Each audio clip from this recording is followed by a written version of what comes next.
नमस्कार बच्चों, मैं रेणु अरोड़ा आज आपको 8वीं कक्षा के व्याकरण का पाठ 2 वर्ण विचार पढ़ाने जा रही हूँ।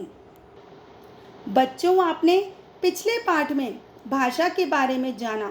भाषा वाक्यों के मेल से, वाक्य शब्दों के मेल से और शब्द वर्णों के मेल से बनते हैं। वर्ण भाषा की सबसे छोटी इकाई है जिसके टुकड़े नहीं किए जा सकते। वर्णों के 2 प्रकार होते हैं, स्वर और व्यंजन।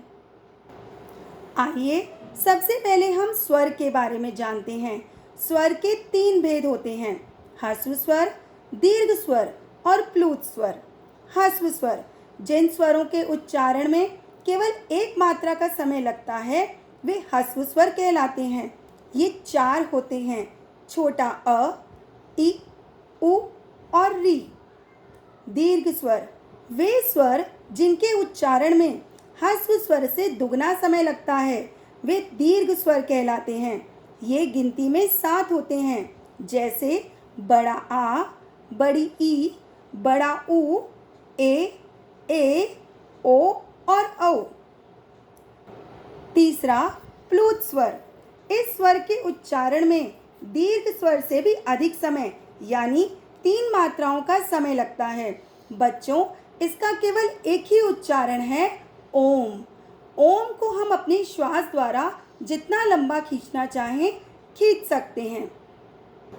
बच्चों, हिंदी में स्वरों की संख्या 11 होती हैं। इनकी सबसे बड़ी विशेषता यह है कि इनका उच्चारण बिना किसी अन्य वर्ण की सहायता के किया जाता है। आइए अब व्यंजन के बारे में जानें।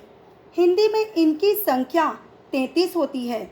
इनका उच्चारण करने के लिए स्वरों की सहायता लेनी पड़ती है। इसके अतिरिक्त 4 संयुक्त व्यंजन भी होते हैं।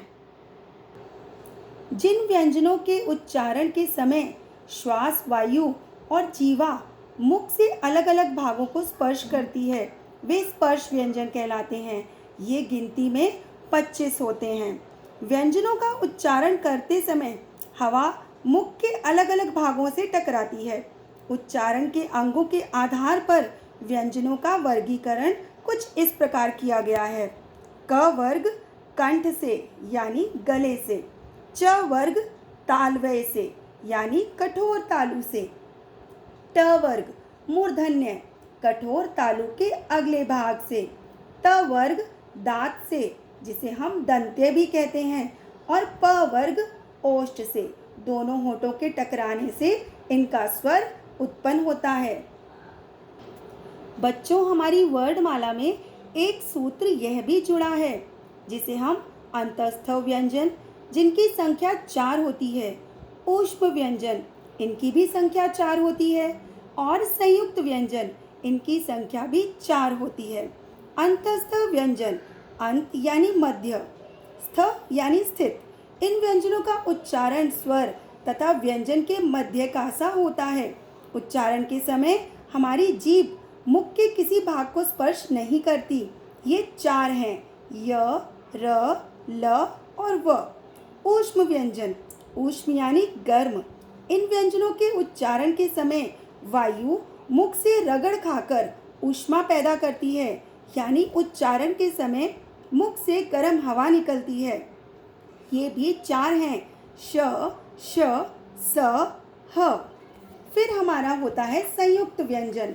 2 व्यंजन 2 या 2 से अधिक व्यंजनों के मेल से बनते हैं, वे संयुक्त व्यंजन कहलाते हैं। ये भी संख्या में 4 होते हैं, श, त्र, ज्ञ और श। संयुक्त व्यंजन में पहला व्यंजन स्वर रहित तथा दूसरा व्यंजन स्वर सहित होता है। देखिए, यहाँ पर संयुक्त व्यंजन के कुछ उदाहरण हैं, जैसे क और श के मेल से हमारा कक्षा वाला श बना है। क स्वर रहित है और श के साथ हमारा स्वर है। वैसे ही त स्वर रहित है और र के साथ हमारा अस्वर है। इसी प्रकार ज, अ, श और र। आइए कुछ अब अनुस्वार और अनुनासिक के बारे में जानें। अनुस्वार, इनका चिन्ह शिरोरेखा के ऊपर बिंदु के रूप में लगाया जाता है।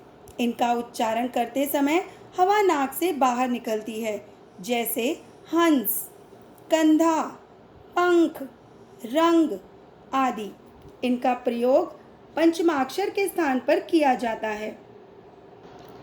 अनुनासिक, इनका चिन्ह शिरोरेखा के ऊपर चंद्र बिंदु के रूप में लगाया जाता है। इसका उच्चारण करते समय हवा नाक और मुख से समान दबाव के साथ बाहर निकलती है, जैसे हंसी, चांदनी, भांति, मांग आदि। बच्चों, र का प्रयोग मात्राओं के रूप में भी होता है। र या रैफ के प्रयोग अलग अलग रूपों में होते हैं। जैसे जब भी हम रैफ का प्रयोग जिस वर्ण पर करते हैं, र का उच्चारण उस वर्ण से पहले किया जाता है। जैसे शर्म, म से पहले हमने र का उच्चारण कर दिया है।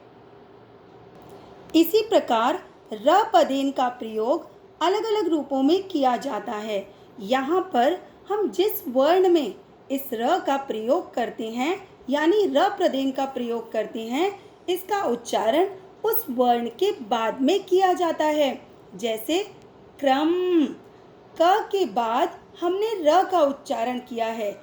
ग्रह, र का उच्चारण हमने ग वर्ण के बाद में किया है।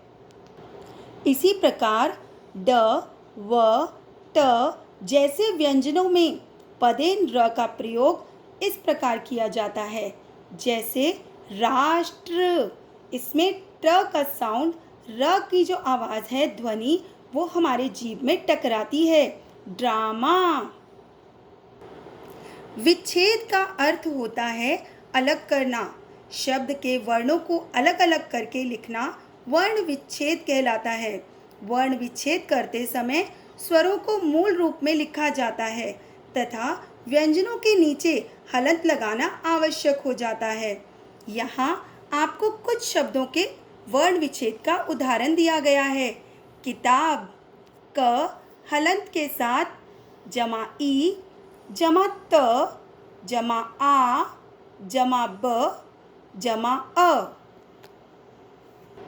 तो आइए देखें कि हमने वर्ण पाठ में क्या पढ़ा। वर्ण भाषा की सबसे छोटी इकाई है जिसके टुकड़े नहीं हो सकते। वर्ण दो प्रकार के होते हैं, स्वर व व्यंजन। स्वरों की संख्या 11 होती है। स्वरों का उच्चारण बिना किसी वर्ण की सहायता के किया जाता है। व्यंजनों की संख्या 33 होती है। व्यंजनों का उच्चारण करने के लिए स्वरों की सहायता लेनी पड़ती है। स्पर्श व्यंजनों की संख्या 25 होती है। अनुस्वार और अनुनासिक का आयोग वा भी कहते हैं, जैसे बंद, बाग आदि। र, रेफ और पदेन होते हैं, जैसे कर्म, क्रम आदि। बच्चों, अब मैं आशा करती हूँ कि आपको वर्ण विचार पाठ के महत्वपूर्ण बिंदुओं का ज्ञान हो गया होगा। धन्यवाद। स्वस्थ रहें, खुश रहें।